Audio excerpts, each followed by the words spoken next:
நீங்க பார்க்குற இந்த பப்பிக்கு கார் ஆக்சிடென்ட் ஆயிடுச்சு. ரோட்ல கிடந்தப்ப பிரியங்கா ஃபேமிலி தான் ரெஸ்கியூ பண்ணாங்க. இந்த பப்பியால் நிற்கவும் முடியாது, சாப்பிடவும் முடியாது, படுத்துகிட்டே தான் இருப்பாங்க. ஏன்னா நரம்பு முழுசாக டேமேஜ் ஆயிடுச்சு.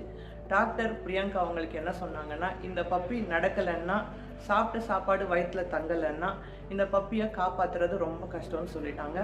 அதனால் பிரியங்கா அவங்க என்ன யோசிச்சாங்கன்னா, ஒரு கார்ட்டு மாதிரி வீல் கார்ட்டு வாங்கி இந்த பப்பி அதில் உட்கார வச்சுட்டா, கொஞ்சம் இழுத்துட்டு முன்ன பின்ன நடக்க வச்சுட்டு வலிக்காமல் நடக்க வச்சா இந்த பப்பிக்கு டைஜஷன் பிரச்சனை வராது, சாப்பிட்ட சாப்பாடு கொஞ்சமாவது வயிற்றில் தங்கும்னு முடிவு பண்ணி எங்களை அப்ரோச் பண்ணி வீல் கார்ட் வாங்கி கொடுக்க சொன்னாங்க.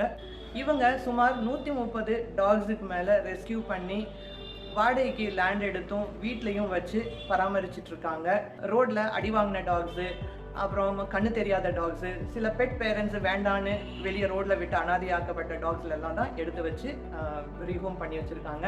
அப்புறம் அவங்க இருக்கிற ஏரியாவில் இருக்கிற டாக்ஸுக்கு வேக்சினேஷன், கருத்தடை, ஃபீடிங், அப்புறம் ட்ரீட்மெண்ட், அவங்களுக்கு தேவையான ட்ரீட்மெண்ட் எல்லாம் இவங்க பார்த்துட்டு இருக்காங்க. உங்களால் முடிஞ்ச ஹெல்ப்பை இவங்களுக்கு நீங்கள் உதவலாம். அவங்க கான்டாக்ட் நம்பர் நான் கொடுக்குறேன். அதனால் எது சாப்பிட்டாலும் வாமிட் எடுத்துகிட்டே இருக்கான். அப்போ தான் இவனுக்கு வீல் வச்ச வண்டி வாங்கணும். அதனால் அப்போ தான் டாக் வாய்ஸ் தமிழ் சேனல் வச்சுருக்காங்க நம்ம பிடிஎம்மா. அவங்க நம்ம பாப்பாவுக்கு வீல் வண்டி வாங்கி கொடுத்துருக்காங்க. நேற்று தான் வந்துச்சு. இதோட காஸ்ட் 7200 டெலிவரி சார்ஜோடு சேர்த்து. இப்போ பாப்பாவை இதில் தான் உட்கார வச்சு சாப்பாடு கொடுத்துட்ருக்குறேன். ரொம்ப தேங்க்ஸ்மா. குழந்தைக்கு நடக்கிறதுக்கு எப்படியாவது நடக்க வைக்கணும் அப்படின்னு தான் நான் பார்க்குறேன். அவனுக்கு எப்படியாவது உடம்பு சரியாகணும் அப்படின்னு நினச்சி தான் நானும் பாட்டி இனிமேல் நல்லா நடப்பான்னு நினைக்கிறேன். தன் வாழ்க்கையை முழுசாக அர்ப்பணித்து ரோட்டில் இருக்கிற டாக்ஸை காப்பாற்றணுங்கிற விடாமுயற்சியினாலையும் அயராத உழைப்பினாலையும் இவங்க நிறைய டாக்ஸுடைய வலியும் வேதனையும் போக்கியிருக்காங்க.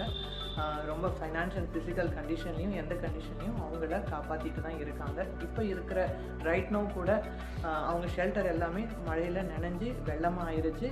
ஸோ அவங்க வேறு இடத்த பார்த்துட்ருக்காங்க. இந்த குடும்பத்துக்கு நம்ம அனைவரின் சார்பாக தலை வணங்கி நன்றியை சொல்லிக்கலாம்.